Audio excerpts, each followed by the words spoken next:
ہماری دنیا دار الاسباب ہے۔ ایک بندے نے پہلے پوچھا تھا کہ سبب مسبب کیا ہے، تو میں نے بتلایا تھا کہ سبب کے معنی کسی چیز تک پہنچنے کا ذریعہ، جیسے پانی تک، کنویں میں جو پانی ہے اس تک پہنچنے کا ذریعہ ڈول رسی ہے، لہذا ڈول رسی سبب ہے۔ فرعون نے حامان سے کہا تھا کہ میرے لیے پکی اینٹوں کا ایک محل بنا تاکہ میں اس پر چڑھ کر کے آسمان کی راہوں تک پہنچ جاؤں۔ آسمان پر چڑھنے کے لیے اس نے راہیں ڈھونڈی تھی، اسباب السماوات۔ تو یہ تو ہے سبب پہنچنے، اور جس چیز تک پہنچتے ہیں وہ ہے مسبب، یہ اسم مفعول ہے۔ اور دوسرا لفظ ہے مسبب، یہ اسم فاعل ہے۔ مسبب اللہ تعالی ہے، یعنی ذریعے کو ذریعہ بنانا یہ اللہ کا کام ہے۔ جیسے روٹی سے پیٹ بھرتا ہے تو یہ بات روٹی میں یہ خاصیت اللہ نے رکھی ہے۔ آگ کاغذ کو جلاتی ہے تو آگ میں جلانے کی خاصیت اللہ نے رکھی ہے۔ پانی بجھاتا ہے تو پانی میں بجھانے کی خاصیت اللہ نے رکھی ہے۔ تو مسبب اللہ ہے، اور مسبب یہ پیٹ شکم سیر ہو جانا، کاغذ کو جلا دینا۔ تو یہ مسبب اور مسبب میں فرق کرنا ضروری ہے، لوگ فرق نہیں کرتے۔ اسی طرح سے معجزہ جیم کے زیر کے ساتھ ہے، معجزہ کی اسم فاعل واحد مؤنث ہے، یعنی عاجز کرنے والا، لیکن لوگ جیم کے زبر کے ساتھ معجزہ بولتے ہیں، یہ معجزہ غلط ہے۔ جیسے لوگ خلیفہ کو مجاز کہتے ہیں، یہ مجاز غلط ہے، مجاز تو حقیقت کا مقابل ہوتا ہے۔ یہ تو اجاز اجازتن سے مجاز اسم مفعول ہے۔ بہرحال یہ جو اسباب ہیں، یہ جو دنیا ہے اسباب و مسببات کا مجموعہ ہے۔ یہ مسببات، ان اسباب کو اسباب اللہ نے بنایا، تو اللہ مسبب ہیں، اور یہ اسباب سے جو چیز پیدا ہوگی وہ مسبب ہے۔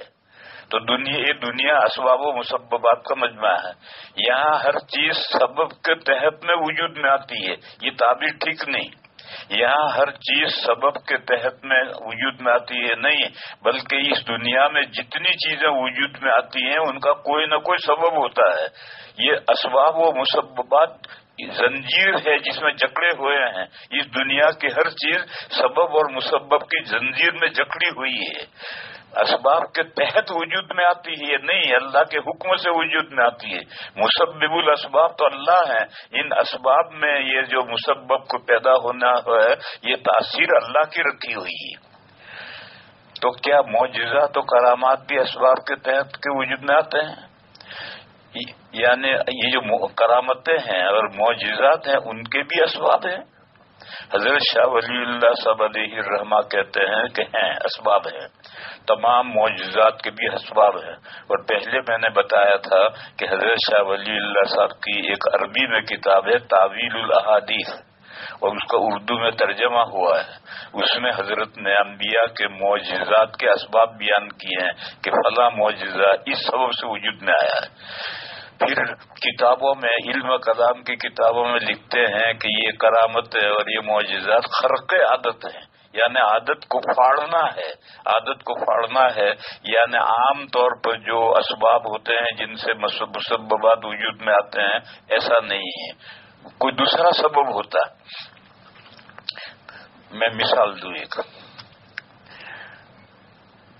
10 آدمی ہیں، ان 10 آدمیوں کے لیے 2 روٹیوں سے پیٹ بھر جائے، نہیں بھرتا ہے۔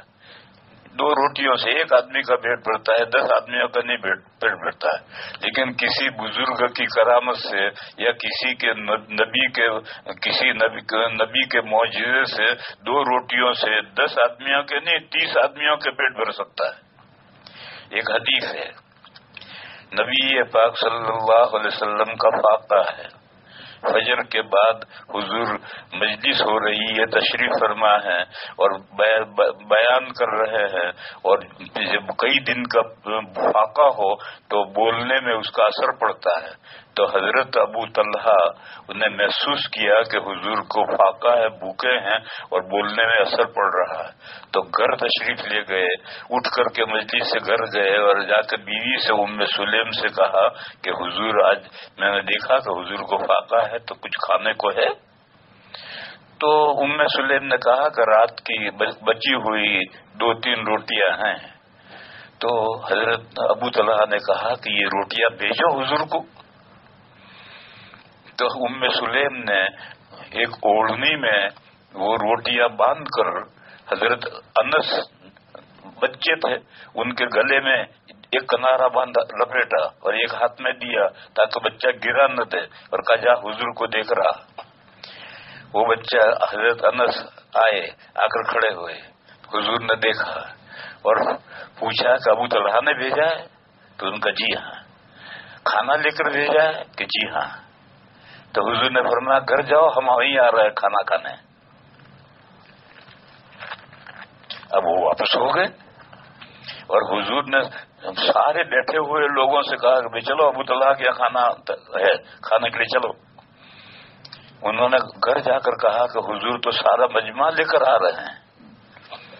تو وہ بہت پریشان ہوئے اور انہوں نے بیوی سے کہا کہ ام سلیم حضور تو سب کو لے کر آ رہے ہیں اور ہمارے پاس تو وہی اتنا ہی 2-3 روٹیاں ہیں۔ تو ام سلیم کا ایمان دیکھو، انہوں نے کہا کہ ہم نے کہاں بلایا ہے، حضور سب کو لے کر آ رہے ہیں اور ہمارے پاس جتنا کھانا ہے ہم پیش کر دیں گے، اور جن کو لے کر آ رہے ہیں تو حضور لے کر آئے ہیں، ہم نے تھوڑا بلایا ان کو۔ خیر حضور تشریف لے آئے سب کے ساتھ اور آ کر فرمایا کہ ام سلیم تمہاری جو روٹیاں ہیں اس کو چور دو۔ چور دیا، پھر کپی لائے، اس میں گھی تھا، تو فرمایا کہ اس پر گھی ڈال دو، سارا گھی ڈال دیا، فرمایا اس کو مل دو، ملیدہ بنا دو، بنا دیا۔ بڑی لکڑی کے کٹورے میں یہ سب ملیدہ بن گیا 2-3 روٹیوں کا۔ پھر حضور نے فرمایا کہ 10 آدمیوں کو بلاؤ، وہ آئے، انہوں نے کھایا پیٹ بھر کر کے چلے گئے، پھر دوسرے 10 آئے، انہوں نے پیٹ بھر کے کھایا، پھر تیسرے 10 آئے، انہوں نے پیٹ بھر کے کھایا، پھر بھی اس میں کھانا بچا رہا، پھر گھر والوں نے اور حضور نے کھایا۔ تو 2 روٹیوں سے 3 روٹیوں سے تو 30 آدمیوں کا کھانا بھر جاتا ہے۔ تو عادتاً تو نہیں بھرتا، پھر یہ کیسے پیٹ بھر گیا 30 آدمیوں کا؟ حضرت شاہ ولی اللہ صاحب نے لکھا کہ عالم مثال میں کھانے میں برکت ہوئی ہے اور کھانے میں اضافہ ہوتا چلا گیا، اور لقمہ اٹھانے والا اٹھاتا ہے اتنا ہی نیا پیدا ہو جاتا ہے، عالم مثال میں پیدا ہو جاتا ہے۔ اور عالم مثال میں کیسے پیدا ہوتا ہے اس کا بھی ذکر ایک حدیث میں آیا ہے۔ ایک مرتبہ کچھ مہمان آئے ہوئے اور طریقہ یہ تھا کہ جس کے گھر جتنے کی گنجائش ہے اتنے مہمان اپنے ساتھ لے جاؤ۔ اگر ایک کا کھانا ہے تو ایک مہمان لے جاؤ تو 2 مل کر کھانا کھا لیجیے، 2 کا کھانا ہے تو 1 لے جاؤ تاکہ 3 مل کر کھانا کھا لو۔ اس دن نبی پاک صلی اللہ علیہ وسلم اپنے گھر 10 مہمان لے گئے اور حضرت ابو بکر صدیق نے 3 مہمان اپنے گھر بھیجے اور خود نہیں گئے۔ مغرب کے عرب میں کھانے کے 2 ٹائم تھے، ناشتہ فجر میں چائے ناشتہ کچھ نہیں ہوتا تھا، پہلا کھانا 11 بجے کھاتا تھا، یہ غدا کہلاتا تھا، اور دوسرا کھانا مغرب کے بعد کھایا جاتا تھا، وہ عشاء کہلاتا تھا، بس 2 ہی کھانے ہوتے تھے۔ تو حضرت ابو بکر کوئی ضرورت تھی تو وہ رکے رہے، انہوں نے حضور کے ساتھ کھانا کھایا۔ مہمان ابو بکر کے گھر گئے، گھر میں گھر والوں نے کھانا پیش کیا تو انہوں نے کہا کہ نہیں، جب ہم حضرت ابو بکر آئیں گے تو ان کے ساتھ کھائیں گے، اکیلے نہیں کھائیں گے۔ وہ بیٹھے رہے، یہاں حضور نے کھانا کھا لیا، پھر عشاء کی نماز پڑھی، عشاء کی نماز کے بعد بھی رکے، کافی دیر کے بعد گھر گئے تو ابھی مہمان بیٹھے، انہوں نے کھانا ہی نہیں کھایا۔ تو حضرت بہت غصے ہو گئے کہ تم نے اب تک کھانا نہیں کھلایا۔ تو گھر والوں نے کہا کہ ہم نے کھانا تو پیش کیا تھا مگر انہوں نے تو کہا کہ حضرت آئیں گے تب ہم کھائیں گے۔ تو حضرت کو غصہ آیا تو حضرت نے غصے میں قسم کھا لی کہ میں کھانا نہیں کھاؤں گا آج۔ تو ان مہمانوں نے بھی قسم کھا لی کہ ہم بھی کھانا نہیں کھائیں گے۔ اب ساروں نے قسم کھا لی۔ تو جب مہمانوں نے قسم کھا لی تو حضرت ابو بکر ڈھیلے پڑے اور اپنی کہا کھانا لاؤ میں کھاتا ہوں۔ دیکھو کوئی قسم کھا لے، پھر قسم کھانے کے بعد میں اگر یہ سمجھ میں آئے کہ میں نے نامناسب قسم کھائی، اس قسم پر مجھے برقرار نہیں رہنا چاہیے، تو قسم توڑ دو، اس کا کفارہ دو۔ تو حضرت ابو بکر نے قسم توڑ دی، کیونکہ حضرت ابو بکر نہیں کھائیں گے تھے، مہمان بھی نہیں کھائیں گے، اور یہ نامناسب بات ہے، تو مہمانوں کو کھلانے کے لیے انہوں نے قسم توڑ دی، اور قسم توڑ دی اس کا کفارہ دے دیں گے۔ بہرحال قسم توڑ دی۔ اب مہمان یہ طالب علم ہیں، مہمان ہیں، ابو بکر ہیں، حضرت ان کے لڑکے عبد الرحمان ہیں، اور دوسرے گھر والے ہیں۔ عرب میں حجاب پردہ نازل ہونے سے پہلے گھر کے افراد، عورتیں مرد سب ایک ساتھ کھاتے تھے، مہمان اور گھر کی عورتیں سب مل کر کھاتے تھے۔ یہ تو جب پردہ نازل ہوا تب عورتیں پردے میں کھانے لگی، اور محارم کے ساتھ تو گھر کی عورتیں محارم ایک ساتھ کھائیں گے، بھائی بہن وغیرہ مل کر ساتھ میں کھائیں گے۔ تو حضرت کی اہلیہ ام رومان بھی کھانے میں ہیں، تو کھانا کھا رہے ہیں، تو جتنا کھاتے ہیں کھانا بڑھتا ہے، جتنا کھاتے ہیں کھانا بڑھتا ہے۔ تو حضرت ابو بکر نے کہا کہ اے بنت فارس، تو دیکھتی نہیں ہے کہ کھانا تو کم ہونے کے بجائے بڑھتا جا رہا ہے؟ تو بیوی نے کہا کہ پہلے سے تگنا ہو گیا ہے کھانا۔ بہرحال سب نے وہ کھا لیا، اور کھانا تو ویسا کا ویسا ہی ہے۔ تو پھر وہ کھانا حضور کے ہدیہ بھیج دیے، تو حضور کے یہاں تو سارے مغرب کے بعد کھا چکے تھے، تو وہ کھانا وہاں رکھا رہا۔ دوسرے دن کچھ ایک وفد آیا تھا ایک قبیلے کا، تو ان وفدوں کو یہ کھلایا گیا۔ تو اب یہ کھانا تھال میں کھانا ہے، اب سب بیٹھ کر کے لقمے لے لے کر کھا رہے ہیں، اور کھانا بڑھ رہا ہے۔ یہ عالم مثال میں سے مثالی طور پر کھانا بڑھتا جاتا ہے، یہ بھی ایک سبب ہے۔ تو ایسا پانی جو بڑھتا ہے، ایسا بھی پانی بھی عالم مثال میں بڑھتا ہے، کھانا بڑھتا ہے وہ بھی عالم مثال میں بڑھتا ہے۔ بہرحال یہ ایک اندر باطنی سبب ہوتا ہے، گہرا سبب ہوتا ہے جو نظر نہیں آتا۔ بس خرق عادت کا مطلب یہ ہے کہ جو ظاہری سبب جس سے عام طور پر چیزیں مسببات وجود میں آتے ہیں، وہ سبب تو نہیں ہوتا ہے، لیکن اندر دوسرا سبب ہوتا ہے جو ہر ایک کو نظر نہیں آتا ہے۔ بس شاہ ولی اللہ صاحب علیہ الرحمہ کہتے ہیں، اور ان کا دعویٰ ہے، باقی عام طور پر علماء نہیں کہتے ہیں۔ شاہ صاحب یہ فرماتے ہیں کہ جتنے معجزات اور کرامات ہیں، یہ بھی سب اسباب کے ذریعے سے وجود میں آتی ہیں، اور اس میں اسباب خفیہ ہوتے ہیں، وہ سمجھنے والے سمجھتے ہیں، کوئی دوسرا نہیں سمجھتا۔ ایک مثال دوں میں، حضرت عیسیٰ علیہ السلام بغیر باپ کے پیدا ہوئے، صرف ماں کے نطفے سے پیدا ہو گئے۔ کیسے پیدا ہو گئے؟ اس لیے پیدا ہو گئے کہ مرد کے نطفے میں جرثومے میں ہوتے ہیں، اور عورت کے نطفے میں خلیے ہوتے ہیں۔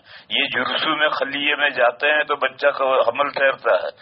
تو اللہ تعالیٰ کی قدرت ہے کہ وہ صرف عورت کے نطفے کے اندر جرثومے میں خلیے دونوں پیدا کر دیں۔ تو اللہ کی قدرت کے لیے کیا چیز مشکل ہے؟ اللہ تعالیٰ تو آدم علیہ السلام کو اللہ نے پیدا کیا تھا، وہاں کوئی نطفہ نہیں تھا، مٹی سے پیدا کیا اور اس میں روح پھونک دی تو آدم علیہ السلام زندہ ہو گئے۔ تو قرآن کریم میں ہے کہ ان مثل عیسیٰ عند اللہ کمثل آدم، عیسیٰ علیہ السلام کا معاملہ اللہ کے نزدیک ایسا ہے جیسا کہ آدم علیہ السلام کا معاملہ ہے۔ تو اللہ تعالیٰ مرد اور عورت کے محتاج نہیں ہے کہ مرد کے نطفے میں جرثومے میں ہوں اور عورت کے نطفے میں خلیے ہوں اور وہ دونوں رحم مادر میں ملیں، ایسا ضروری نہیں ہے۔ ایک ہی فرد کے عورت کے ہی مادے کے اندر جرثومے میں خلیے دونوں ہو تو ایسا ہو سکتا ہے۔ یہ ایک دوسرا سبب خفی پیدا ہو گیا۔ بہرحال اس طریقے سے تمام معجزات اور کرامات کے بھی اسباب ہوتے ہیں۔ یہ حضرت شاہ صاحب کی رائے ہے۔ عام اور علماء تو یہ کہتے ہیں کہ خرق عادت ہوتا ہے، اور خرق عادت کا مطلب ہے کہ ظاہری سبب جو عام طور پر ہوتا ہے وہ نہیں ہوتا ہے، بلکہ اندر کوئی دوسرا باطنی سبب پیدا ہوتا ہے۔